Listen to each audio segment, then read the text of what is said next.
So we'll continue with what we left out, where we left off. You are on recording now. So this is the motherboard that we were seeing, and we were figuring out where the processor is and where the cache is, where the memory is, and things like that.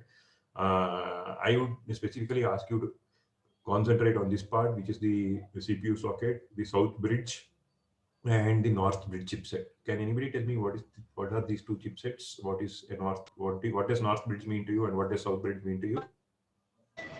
So North Bridge is like mainly connected, like the North Bridge is deals with that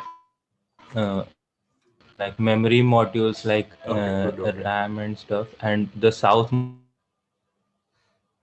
Yeah. So just read about it. The North Bridge actually is the girl that we were keep talking about, right? She contacts the memory and things like that. So that's what the North Bridge does. South Bridge is generally the I/O and other things. So that's why you can see that there is this USB headers panel. So everything is being connected to the South Bridge. The I/O is generally connected to the South Bridge. The memory is connected to the North Bridge. This is your processor. The cache is inside the processor. You have memory slots here, and the North Bridge interacts with this. So anything that goes ahead, this goes to the memory controller, and then the thing happens. Of course, we'll come back to this again later, but this is what you have to. So this is a table which says how we have come forward. I mean, how we have grown as a processor company or whatever. So we started with the 4004 microprocessor. It was in 1971. It had 2,300 transistors. By now, I think everybody knows that the processors are made of transistors. Any electronic circuit will generally have a transistor. So we kept increasing we almost kept increasing doubling the number of transistors. So there's a very famous law called Moore's law, which says that every 18 months, the number of transistors on a chip keeps doubling. Has anybody heard of this? Do you know who Moore is? I heard of this law, sir, but I don't know exactly Yeah, what is it. just try to read about Moore, Moore. So what does the law say? The law says that every 18 months or so, the number of transistors in the chip keeps doubling. Now, is that law backed by nature? No, it is just an observation that he made, saying that okay, this is what is happening. So as we progress ahead in our research, he just predicted that every 18 months or so, that the number of transistors keeps doubling on a processor. It is not backed by nature, but it's just that it's an observation that he made. There was, I mean, even it was not based on any formula derivation or anything of that sort. So after he made that derivation, after he made that observation, it became like a self-fulfilling prophecy. It's like you say, when I'm crossing the road, if the cat crosses from left to right, something bad will happen. If something bad, I mean, you are always anticipating for something bad to happen, which means that generally the bad will happen. Right? So it's like a self-fulfilling prophecy that happens. Right? So he said that every 18 months or so, the number of transistors keeps doubling. And since he said that every chip manufacturer in the world started to try to fulfill that, because it's like, let's say you are an you are an Intel, and you know, and you have fabricated a chip. After you have fabricated a chip, you cannot like just say, okay, I have done my best and I will just take off for 1 year or so, because you think that in 18 months, if you are not able to double the number of transistors on your processor, somebody else will do it and take away that market share, right? So everybody kept on working, it kept on happening. But at some point in time, I mean, there is no free lunch. There will be some point in time, this will run out. But we are able to keep up the doubling the number of transistors every 18 months or so. It started in, say, 1980s or something. After that, it has kept on in that pace. So that's what we are talking about here. And the technology that is used to fabricate chip is called CMOS. There's one more technology called PMOS. I know that this is electronics. So energy is directly proportional to half into capacitive load into voltage square. If you don't know this, it is okay. Just I think you should know this, but if you don't know this also, you just take my word that this is true. So energy is directly proportional to the capacitive load and voltage square. So power required per transistor is energy of transition into frequency of the transitions. So how frequently the transition happens in a transistor. So energy of the transition, that's the power required. So which means that power is now directly proportional to half into capacity load, because the energy of transition I already figured out that it is capacitive load into voltage square. So power is directly proportional relation to capacitive load, voltage square, and frequency switched. Um, uh, so this is the equation. I mean, you just have to take my word. We'll not be doing any derivations as such. This is like device level knowledge. But the important takeaway from this slide is that the power is now directly proportional to frequency switched. So now there are two things that we saw. We saw that we are packing more and more transistors in a particular chip. Maybe the chip has not size, the chip die size or the chip real estate of the chip has not increased. When I say real estate, what's the size of the chip? The size of the chip has not increased, but you have packed in more and more transistors. So you have packed in more and more transistors, and you started with say 833 megahertz or 500 megahertz or 444 megahertz or something like that. Then we said 1 gigahertz, then 1.1 gigahertz, 1.7 gigahertz, 2 gigahertz, 3 gigahertz, and we also saw 4 gigahertz, 4.7 gigahertz. Can I still keep going? So what happens if I keep going greater than say 5 gigahertz or something like that? If you keep increasing the number, if you keep increasing the frequency, what do you think will happen? Because you have to keep in mind that I have packed in more and more transistors in a particular chip, and I'm also increasing the frequency. If I am increasing the frequency of the chip here, if you see this right, what would happen? Consumption would be more. Yeah, power consumption would be more, but more than that, I am more worried about something else. Energy, I mean heat dissipation, overheating. Yeah, why does it overheat? Because when there's so much power consumption, there's always It's not just about power consumption, because the power density increases, right? Because I have packed in more and more transistors in the same area.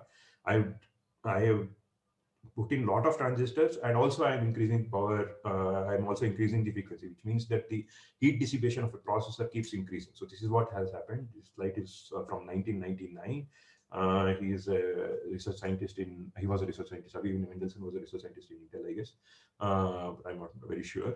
So he put up a slide saying that we started with this power density, which means that this is what the heat that was dissipated by the processor. So Pentium 2 was here, Pentium 3 was here, Pentium 4 was here. But he said if we keep going, if we keep doing this, if we keep increasing the frequency, then the power dissipation would be equivalent to something like the sun surface or rocket nozzle or nuclear reactor, which means that I cannot keep the laptop or cannot keep the processor in any of the systems, right? So it would need so much cooling, which does not make any sense. So I think it would burn out before that. But anyway, I mean, that's the amount of heat dissipation.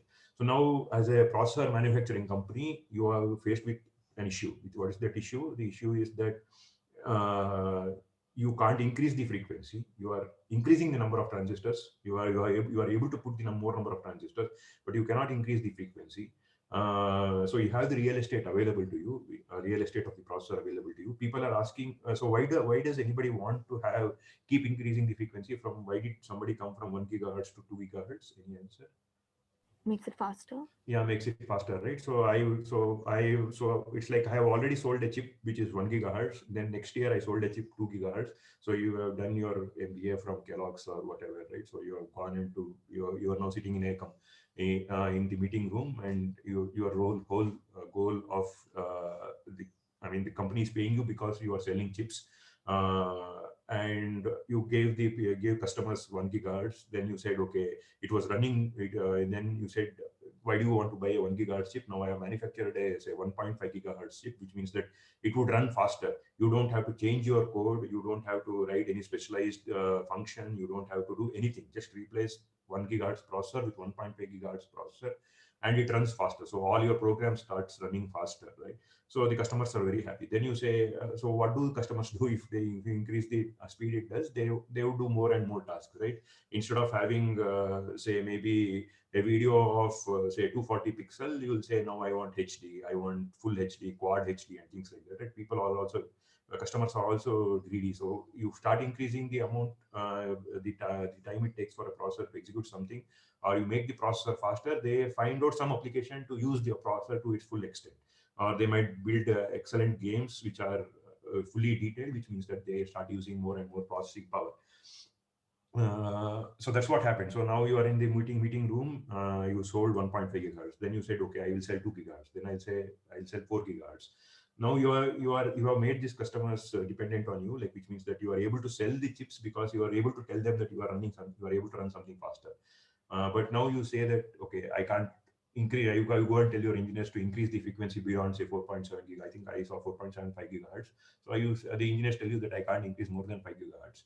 What would you want to do, and what will you sell as a thing to your customers?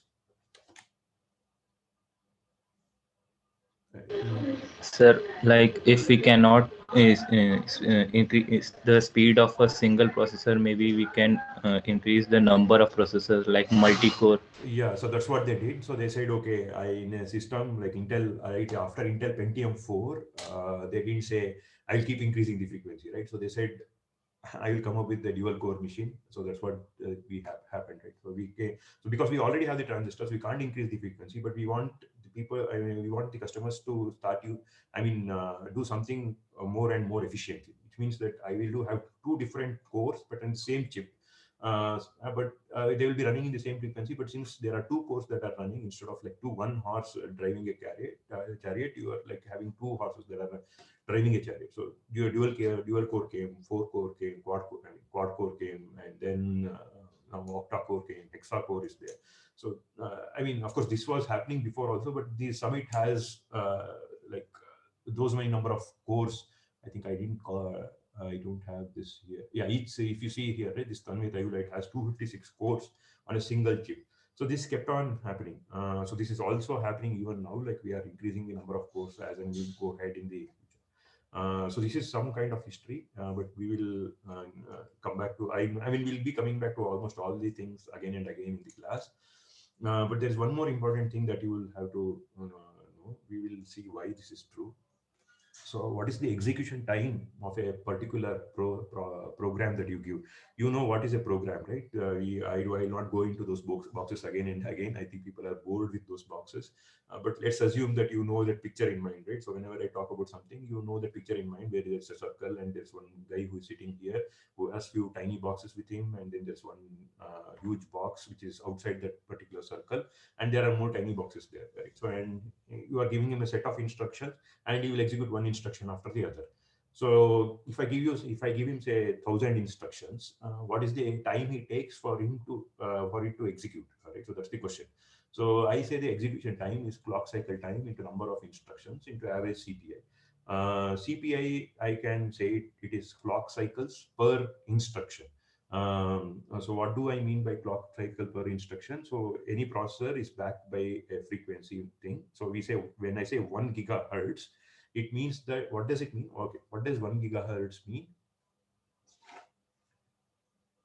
Does anybody know what does 1 gigahertz mean?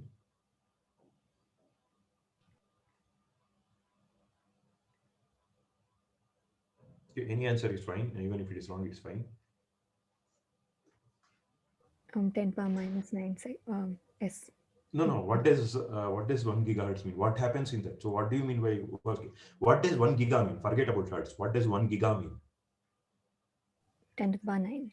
Yes, right. So 1 giga means 10 power 9. After 10, so 1 mega means, so if you don't know this, please try to remember. I mean, please try to get used to this. 1 mega means 10 power 6. 1 giga means 10 power 9. And after giga, what do you have? Tera. Yeah, 1 tera. 1 tera is 10 power 12. I don't know what that is. It can be anything. It can be hertz. It can be chocolates. You can say 1 giga chocolates, right? So it's 10 power 9 chocolates. I can have 1 gigahertz. It means that it is 10 power 9 hertz. We'll see what is hertz later. But giga means 10 power 9. Then after giga comes tera. So 1 kilo is 10 power 3. You already know, right? 1 kg, right? So it's 1000 grams. So 1 kilo is 10 power 3. 1 mega is 10 power 6. So you keep increasing in terms of power of threes. So 1 kilo is 10 power 3. 1 mega is 10 power 6. 1 giga is 10 power 9. 1 tera is 10 power 12. And after tera, what do you think? Peta? Yeah, peta. 1 peta is 10 power 15. After peta, what comes? Hexa. Hexa. So that's what we say. This is an exascale era. This is an exascale era, which means that I am able to execute 10 power 8 or whatever, right? 10 power 8 floating point operations per second. If you don't understand, it's fine. That's what the goal of all governments in the world, I mean, at least US and China and India, the goal is to build an exascale machine.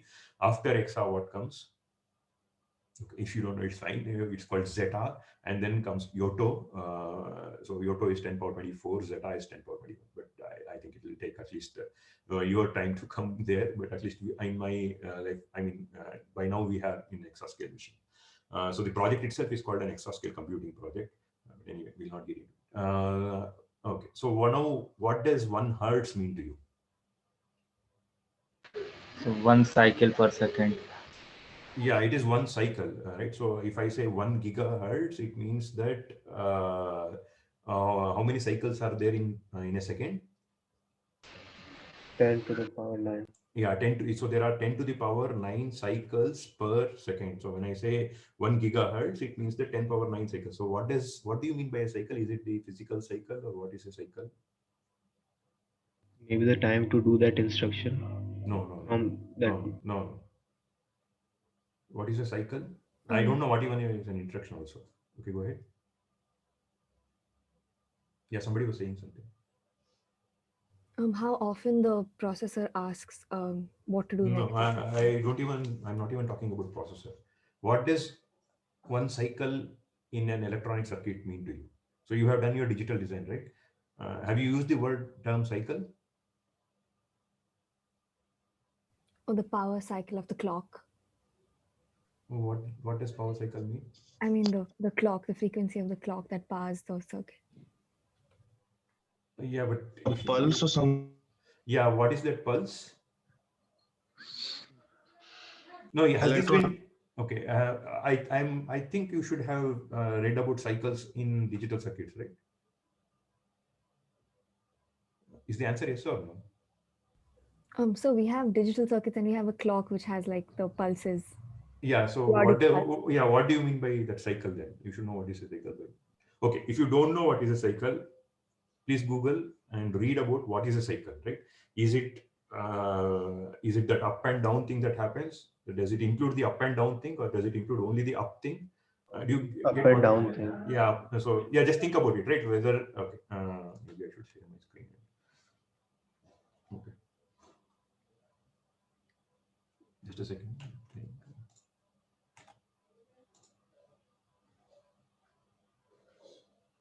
So somehow there's a problem with the Zoom.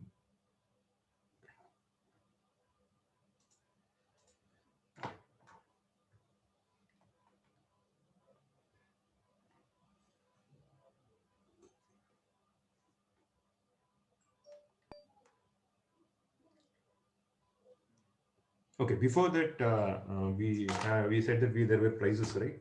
So we actually sent out prizes. So these two actually got prizes, Aditya Sharma and Devashri Das. So unfortunately, my memory is weak, so I somehow goofed up and sent the same books. It doesn't mean that everybody next also will be getting the same book. You might get something else. I mean, you definitely get something else. It's just that I got confused and I sent the same book to because I'm teaching some other class. I thought I'm sending to some other class, and it got confused in that. So this is the Hall of Fame that we will be maintaining, and whenever you answer, whenever there's a prize around, you will definitely get a prize. So I would definitely encourage you to be more active in the class for these prizes at least. I know you have enough money to buy, but it's a good thing to have it. You can show off this. Yeah, and these two books are very interesting books. Try to start building habit of reading books. Right? So not just your subject books, but other books also. Okay, so we'll come back to this clock cycle, right? So I have a pulse something like this. This is a pulse of the clock. Now, does a clock mean from here to here, or can a clock mean from here to here? So what is a clock? Oh, sorry, this one. Okay, I think I wrote it both down.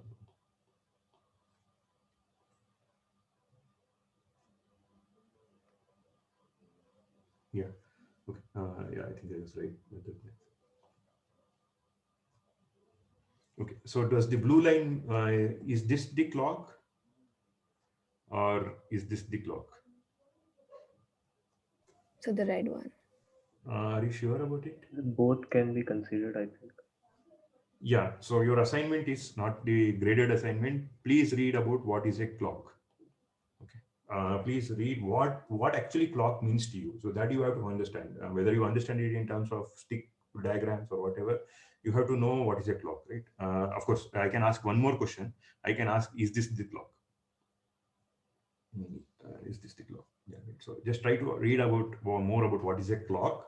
So we were saying 1 gigahertz, right? So it is 10 power 9. 1 megahertz is 10 power 6. 1 kilohertz is 10 power 3.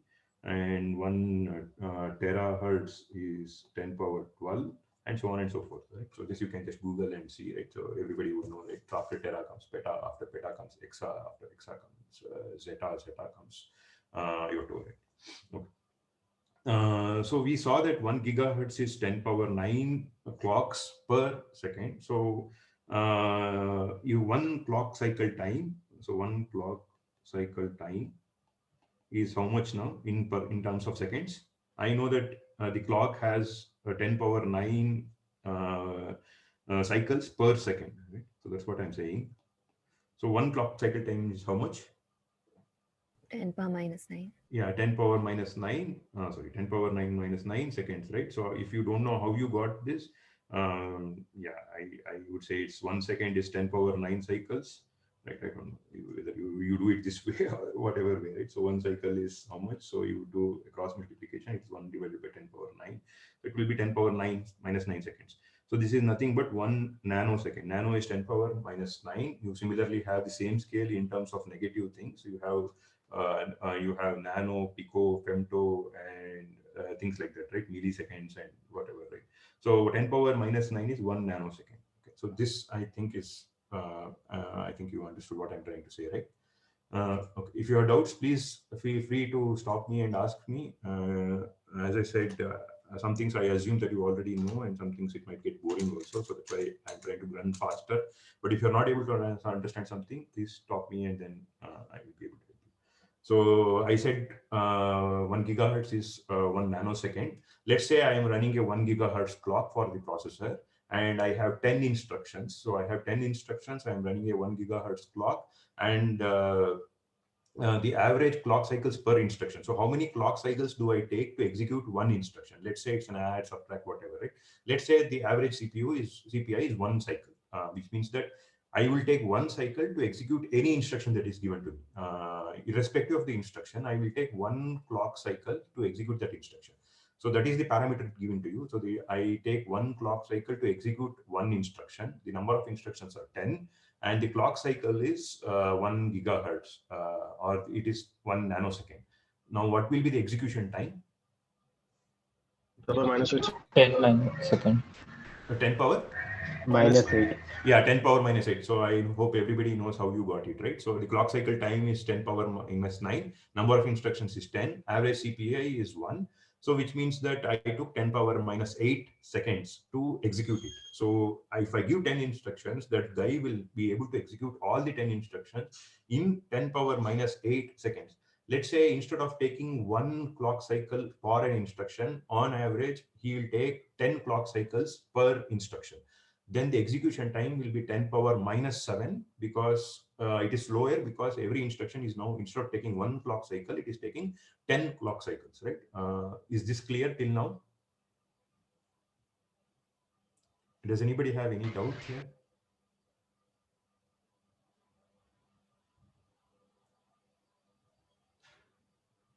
Okay, let's assume that there is no doubt, but we'll see what dictates this, right? I'm more worried about what dictates this. As I come from an electronics background. My bachelor's, neither my bachelor's nor my master's is in computer science. So I am more interested in what is the technology that is driving this. So what is the clock cycle time? It is the manufacturing process, how fast each transistor is able to do something, what it is given to you, right? So the clock cycle time is the manufacturing process, and how much work does in each pipeline stage. We'll see about it as we go ahead in the class, the second part of it. The number of instructions is the quality of the compiler, whether I am able to generate compact number of instructions or more number of instructions, and the instruction set architecture itself. Right? So I gave you a lab assignment where you did -O3, -O1, -O0, -O2. Right? What was that? You were able to, when I have -O3, I hope you Googled it and searched it out. When I have -O3, the compiler is spending a lot of time to optimize your piece of code. When I'm saying -O0, you're saying the compiler don't optimize the piece of code, right? And what is the job of the compiler? The job of the compiler is it is reading the C program and giving you a set of instructions which that guy can understand.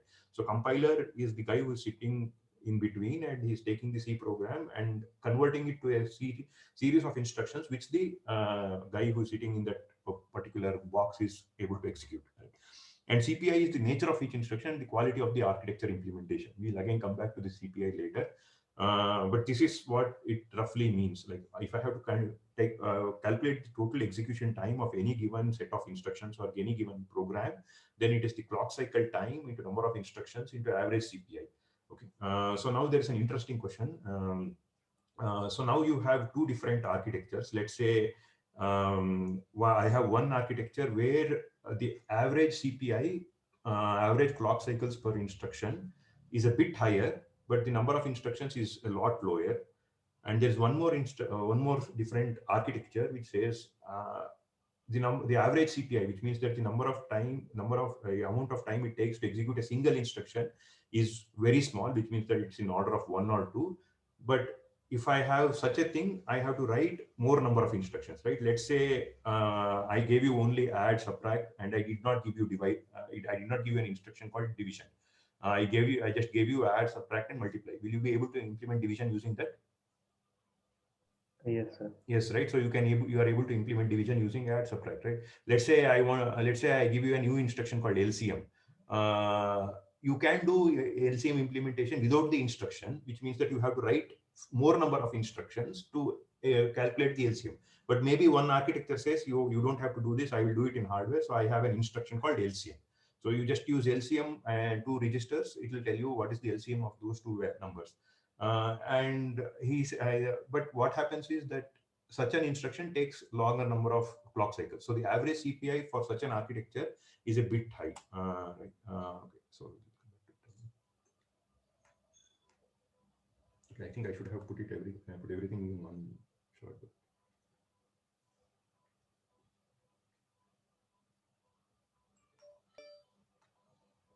So what am I saying? I have 2 different competing architectures. One architecture is architecture 1, where the average CPI is say just 1 or very, very small.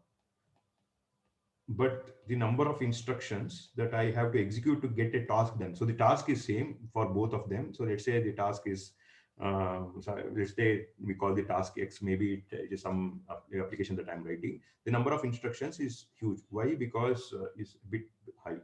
Why? Because to keep this average CPI as 1, which means that the number of clock cycles it takes to execute a single instruction, to keep it small, I have designed very few number of instructions, and we'll see why.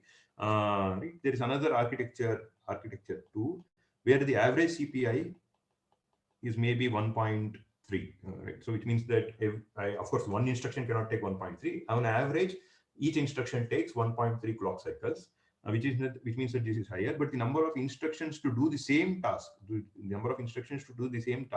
is a bit low. Which architecture will you prefer? This is the case. Will you prefer an architecture which, so let's say this is the architecture which is giving you an instruction called LCM, register 1, register 2, register 3. Now, while you already know that these 2 are tiny boxes, if I give you this instruction, it will do LCM of these 2 instructions and put LCM of these 2 registers and keep it in L3. Whereas this architecture does not have LCM. Why? Because it has tried to keep the number of instructions very small, very compact, very tiny, such that the average time it takes to execute one single instruction is very small.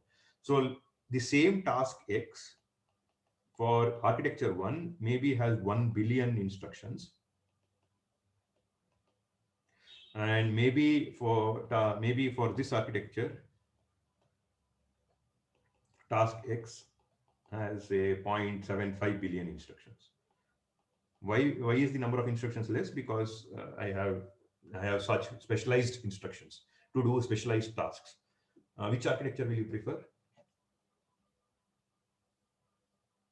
Second one. So Okay, first good. one. Okay, so now there are competing opinions. Any other answer?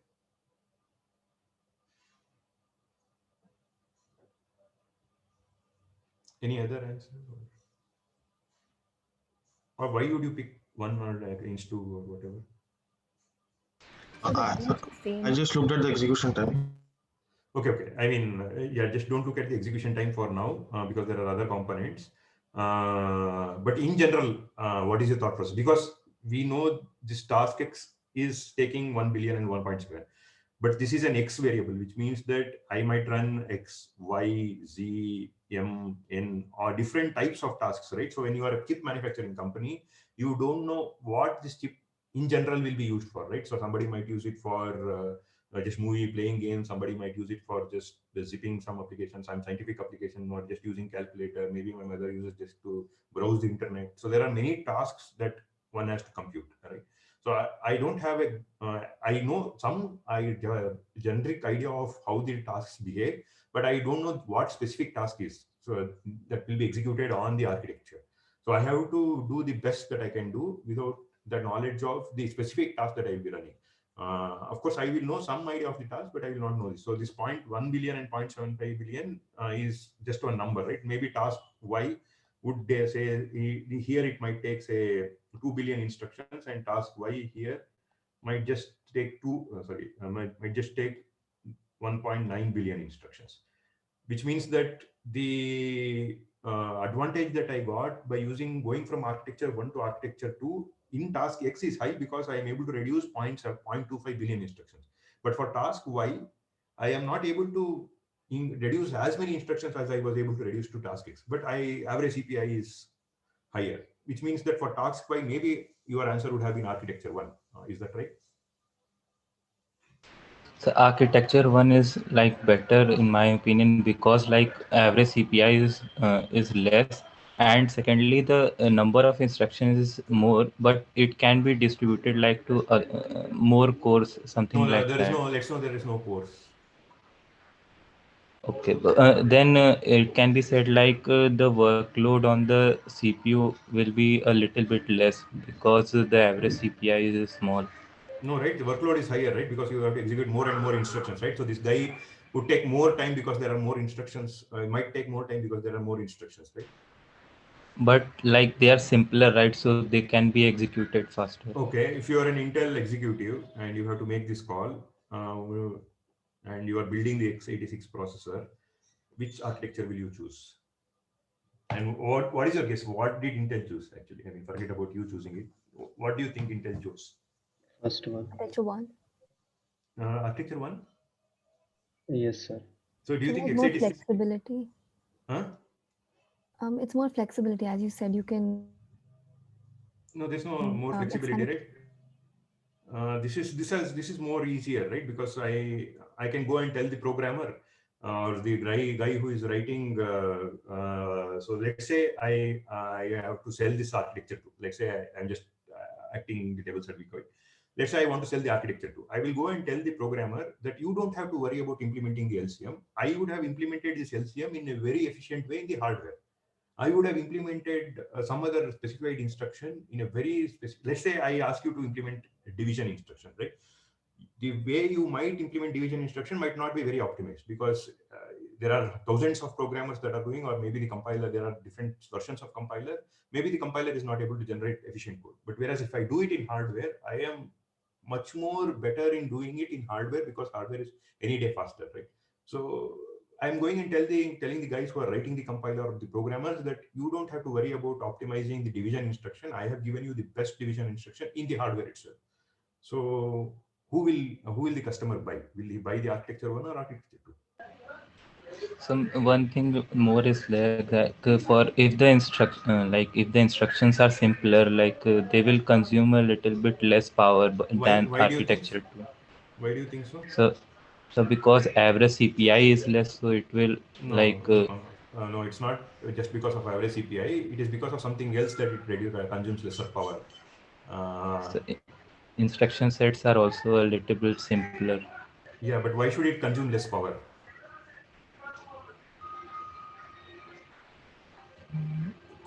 Okay, I mean, let's not get into the power. We'll come to it later. But now, what I have told you, like, which one x86 chose? We So if the architecture 2 provides everything, most of the things I could possibly need, then I would prefer architecture 2. right, you might prefer architecture 2, right? So this is. So does anybody know? Of course, I didn't tell you everything, but there is 2 different class of architectures. Does anybody RISC know? and CISC. Yes, right. So it's called RISC and CISC. What is RISC and what is CISC? Reduced instruction set computer and complex instruction set. Yes, this is reduced instruction set computer.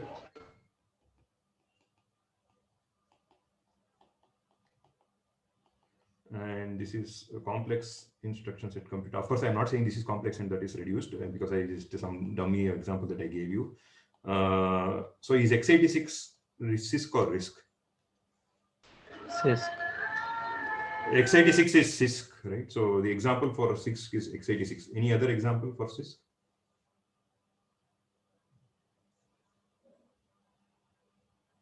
So Intel chose a CISC architecture. x86 is a CISC architecture. It's complex instruction set computer. It has varied number of instructions available to you, and they're highly efficient instructions. So the number of instructions that are generated is pretty low, but of course they are very efficient instructions also. So actually, Intel made the right choice at that point of time because they implemented efficient instructions. They gave you a lot of flexibility in terms of the number of the kind of instructions that you can use, and you don't have to generate too much piece of code. So they made actually the right choice at that point of time. RISC is, can anybody give me an example of the RISC architecture? ARM processors. Yes, ARM is one. Any other example?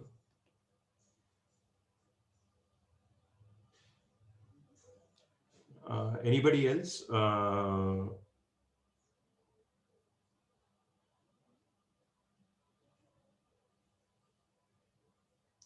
Okay. Now it's the time to take attendance. Grishmita? Sir, Yeah, do you know any other example of RISC? Are you able to follow what I'm telling you? What I'm teaching yes, you? sir. So any example for RISC processor? I don't know. Okay. Sai Krit, okay, not Sai Kritik. Naman Sharma?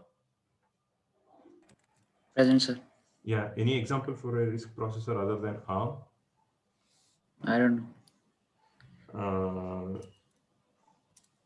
How come only you guys know only about ARM, nothing else? So have you heard of this buzz of Apple coming up with its own processor? Apple M1 chips, yeah. Yeah, but what architecture does it use? RISC only, I think. Okay, yeah. So try to read about this also. Try to read about what are the examples for both RISC and CISC.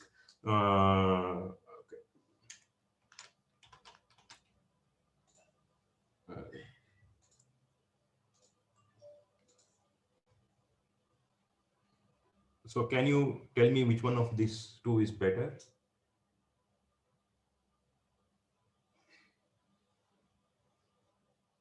Take A and take B. Which one of this is better?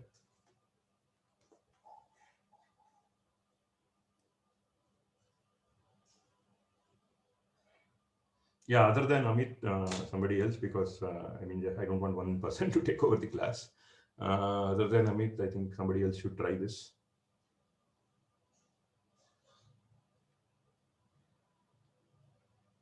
So how do I do this?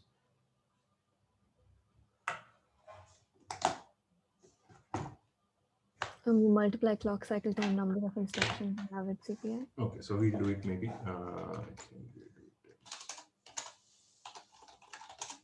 Okay, so let's take the first thing, right? So he says the program is converted, the same program is converted to 4 billion MIPS instructions. So what is 4 billion? 4 into what is billion? What is 1 billion? How many zeros are there in a billion?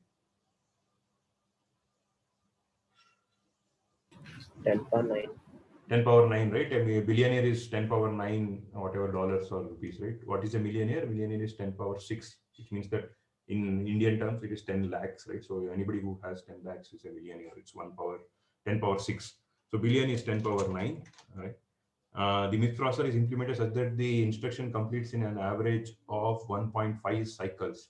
So what does 1.5 cycles mean? It is 1 divided by 1.5, right?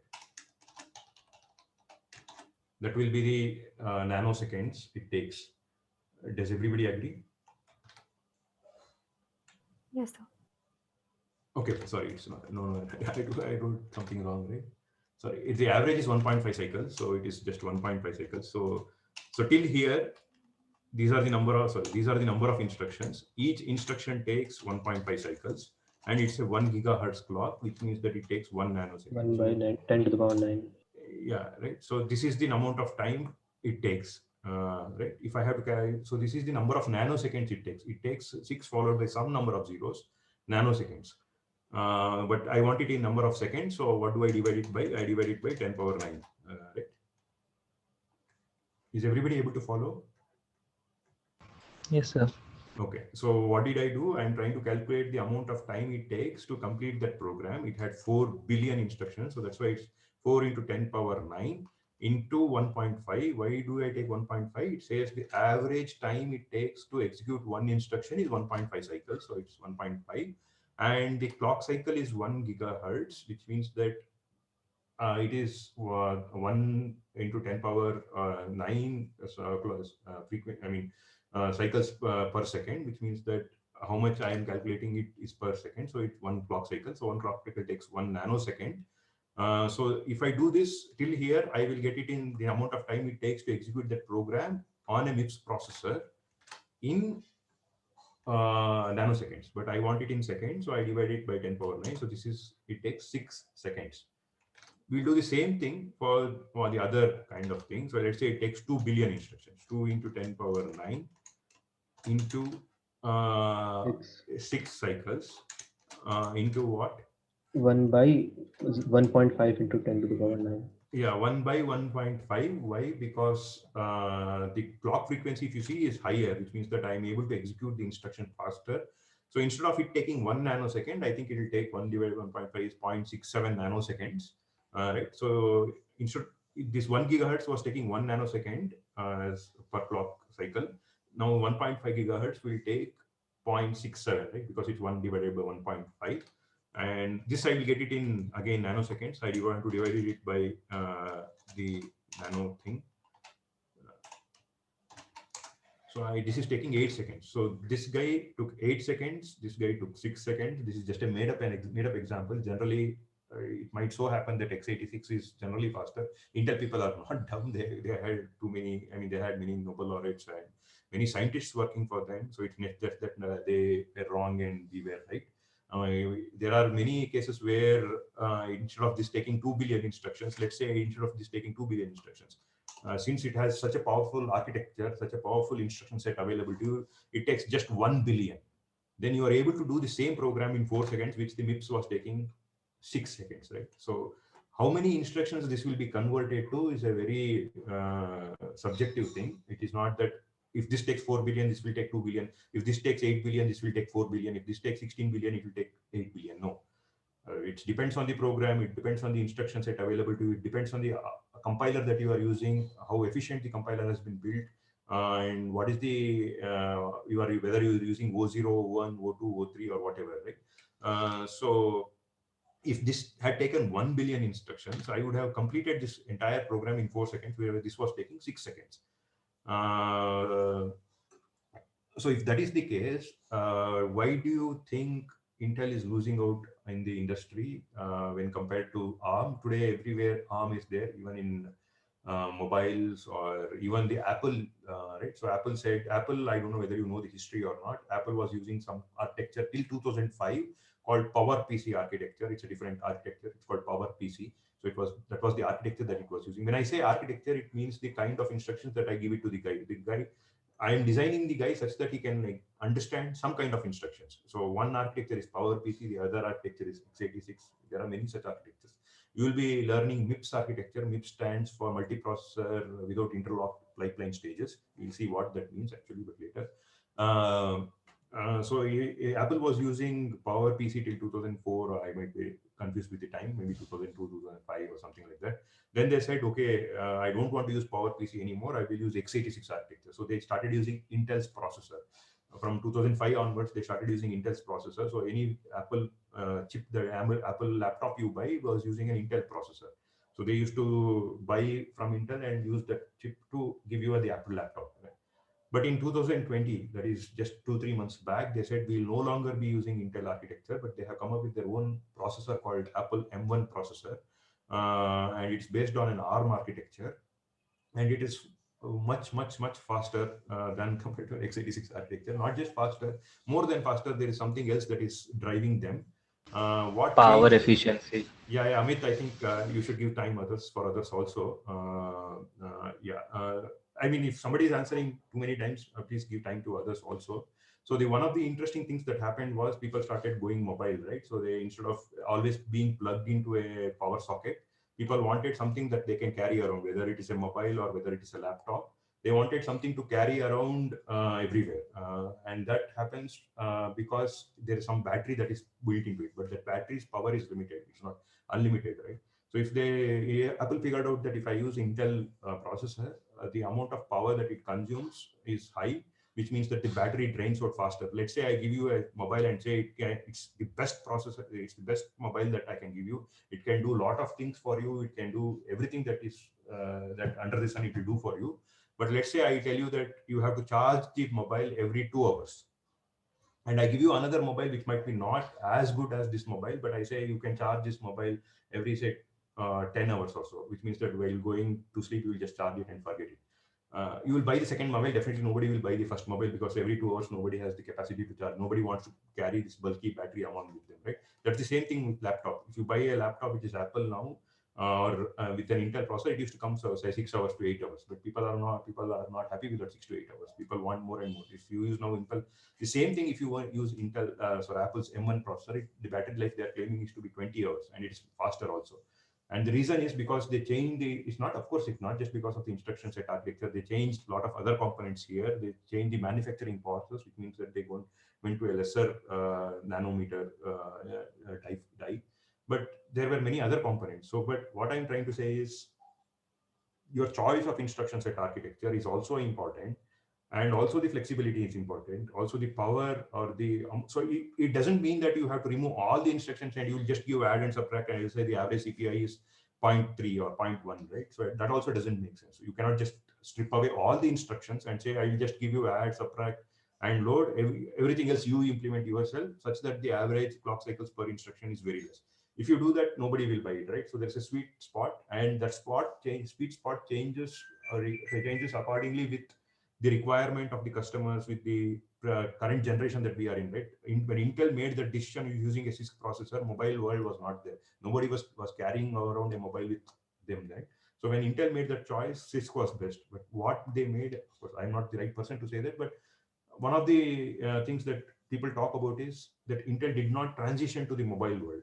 Right? So when Apple started using their own processors for building chips for their mobiles, Intel was not able to capture that market. Intel, I think, I don't know how many of you used a mobile called Intex, or I don't remember Intex, or some company came up with, not Intex, I think some other company came up with this Intel processor based mobile. But Intel was not able to capture the mobile market because of this, because they had a very good, very powerful architecture, but that was power consuming, which means that they lost out on the mobile world. They might come back, but that's what happened. Okay. One last question I will leave you before anything else. So whatever I have talked till now, is it clear? Or are there any questions? Is this speed okay? I know that last time a lot of people felt that I was going very slow. So I have tried to make it a bit faster, but if you think this is faster, again, we can reduce the speed. But the idea is everybody should understand, not just one or two people. Like now, I don't want just only Amit or Debashi or one or two people to understand, right? I'm not teaching to only 2 or 3 people. So I want everybody to understand. And if Amit or anybody is answering, it's just that they have read some news. So but anybody can pick this up, right? So it's not rocket science. As I said, your seniors are now teaching me, like just your 1 year senior. They are actually coming back and teaching me a lot of other things about architecture. So this is not rocket science. Anybody can learn it. But you have to understand what just I'm talking about. If you are not understanding, if you are very shy to talk in, I was that student, right? So I was very shy to talk in class. I never used to ask questions, nor I never used to open my mouth. We didn't have this mechanism where we could go and tell the teacher, because if I go and tell the teacher something, that's it, right? So you would have made sure that things would have gone haywire. So that is no longer the case because you have this anonymous feedback. So feel free to write in the anonymous feedback saying that, okay, the class is very fast. I'm not able to understand. I will try to adjust. But for you to understand, it is important, not just from the learning perspective, even for the project, you will be building your own processor. So that's the goal, right? So you will be coming up with your own instruction set architecture, and you will be building your own processor in the 4-phase project that you'll be doing. So you will make this choice, whether I want to support division instruction or not, whether I want to support this instruction or not. You will be making those choices. And those choices are not just random decisions, but based on some kind of backing, which you will have to explain it to me. Right? Is it clear, or does anybody want to ask any question? Sir, this average CPI thing, does it include the loading time and Yes, excellent. Yes, it has increased load and store. Yes. It includes load and store instruction. But if you're asking, does it include the load program itself? Maybe not. I mean, it depends. Only thing that you have to make sure is you should not compare apples with oranges. What I mean is, if you had counted the time it takes to load the entire instruction set to this particular memory in this computer, you should also include this here, but generally it doesn't include. It only includes when you start the program, which means that you assume that the entire program is available to you and you start the program.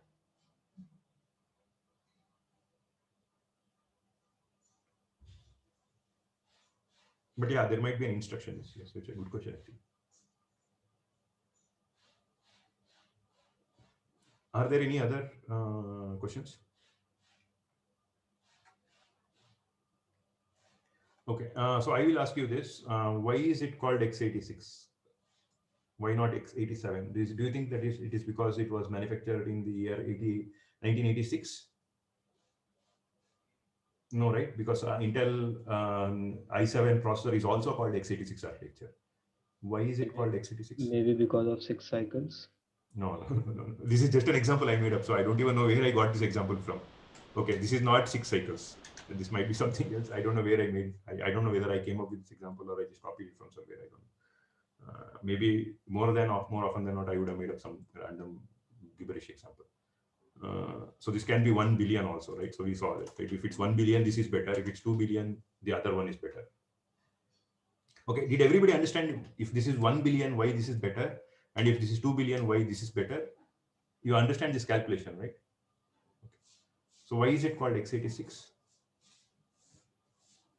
So maybe because of the number of instructions that were given that time. Maybe. No. Okay, so whoever answers that question will get a prize. Go ahead.